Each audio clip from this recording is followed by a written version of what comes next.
As officials continue to try to lower the risks from a train derailment and fire in East Palestine, there are still questions as to what caused it.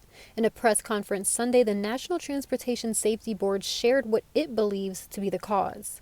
We have obtained two videos which show preliminary indications of mechanical issues on one of the rail car axles.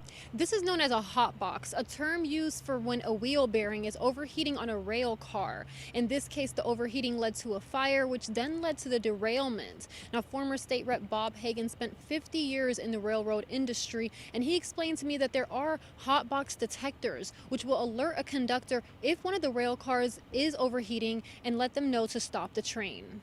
We have now technology that can interpret anytime a wheel is hot through that. And it would go via the radio where the engineer would be running the train. The conductor, of course, would be sitting next to them.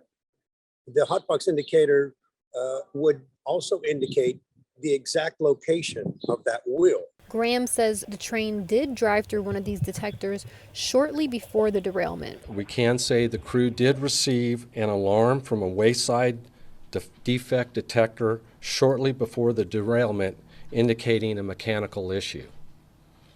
Then an emergency brake application initiated. However, the train was not able to stop in time. In a viewer video, you can see a wheel on fire as the train was still moving just moments before it derailed. Hagan says in his 50 years on the job, he only got about 10 hotbox alerts in which he had to stop a train. He believes cutbacks on railroad jobs are partially to blame for situations like we're seeing now in East Palestine. When I was working on the railroad, you would have 100 cars, which would be about 1 mile. They've doubled those up, sometimes tripled those up. So now you have trains that are 3 miles long that are impossible to look out the back window when you're going around a curve to see if anything's on fire. Now, during that presser, Graham did say that the train was carrying 141 loaded cars, 9 empty cars, as well as 3 locomotives which are used to pull the train. In East Palestine, Jennifer Rodriguez, WKBN 27 First News.